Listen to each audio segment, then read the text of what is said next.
നമസ്കാരം. ഞാൻ വടവൂട് പുത്തൻകുരിശ് പഞ്ചായത്തിലെ കാണിനാട് അയ്യൻകുഴി മഹാശാസ്ത ക്ഷേത്രം ട്രസ്റ്റിൻ്റെ സെക്രട്ടറിയാണ്. ഏകദേശം 2000 വർഷം പഴക്കമുള്ള ഈ ക്ഷേത്രത്തിൻ്റെ പുനരുദ്ധാരണം ആരംഭിക്കുന്നത് 1981-ലാണ്. ക്ഷേത്ര നിർമ്മാണം പൂർത്തിയായി വരുന്നു. ഇവിടുത്തെ ദേവതാ സങ്കല്പം ആദിശാസ്താവിൻ്റെ രൂപമാണ്. യോഗ സമന്വയ സങ്കല്പത്തിലുള്ള കേരളത്തിലെ തന്നെ ഏകപ്രതിഷ്ഠയാണ് ഇവിടുത്തെ വിഗ്രഹം. ഇത് 2000 മാർച്ച് 12-നാണ് പ്രതിഷ്ഠിച്ചത്. അമൃതകലശധാരിയും ജടാധാരിയുമായ ആദിശാസ്താവിൻ്റെ പശ്ചിമ ദർശനമായിട്ടുള്ള ഏക ക്ഷേത്രമാണിത്. ഇവിടുത്തെ പ്രധാന വഴിപാട് നെയ്യഭിഷേകം, എള്ള് പായസം, നീരാജനം എന്നിവയാണ്. ഉപദേവതകളായി ദുർഗാഭഗവതി, ഗണപതി, ക്ഷേത്രസ്ഥാപകനായ യോഗീശ്വരൻ, നാഗദൈവങ്ങൾ എന്നിവയാണ്. ഈ ക്ഷേത്രത്തിൽ വിശേഷ ദിവസങ്ങളായി ആഘോഷിക്കുന്നത് വൃശ്ചിക മാസത്തിലെ മണ്ഡലക്കാലം, മകരവിളക്ക്, വിഷുവിളക്ക്, നവരാത്രി, രാമായണ മാസം, ഇങ്ങനെയാണ് ആഘോഷക്രമങ്ങൾ. കുംഭമാസത്തിലെ രോഹിണി നക്ഷത്രം പ്രതിഷ്ഠാദിന ഉത്സവമായി കൊണ്ടാടുന്നു.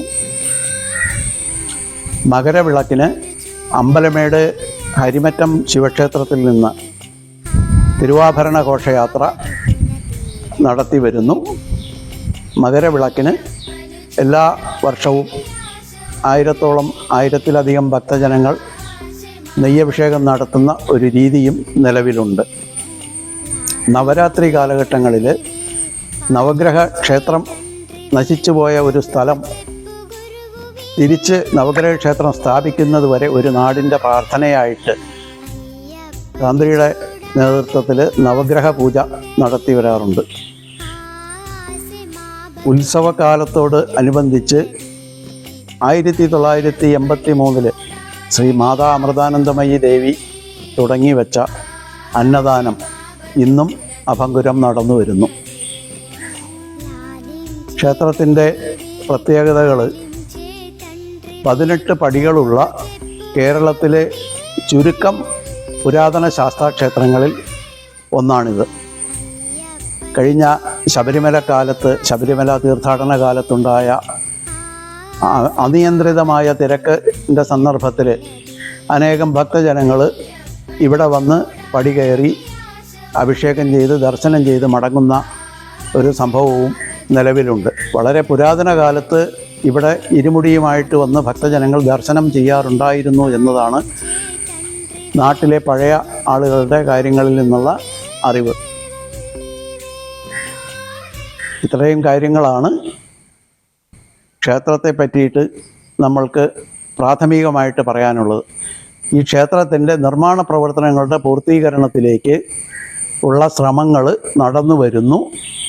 അതിന് നിലവിൽ നല്ലൊരു രീതിയിൽ എല്ലാ വിഭാഗങ്ങളിൽ നിന്നുമുള്ള സഹകരണം നമ്മൾക്ക് ലഭിക്കുന്നുണ്ട്. അത് ക്ഷേത്രം പൂർത്തീകരിച്ച് കഴിയുന്നതോടൊപ്പം ഇതിൻ്റെ ഖ്യാതിയും എല്ലായിടത്തും പരക്കട്ടെ എന്ന് പ്രാർത്ഥിച്ചുകൊണ്ട് നിർത്തുന്നു. നമസ്കാരം.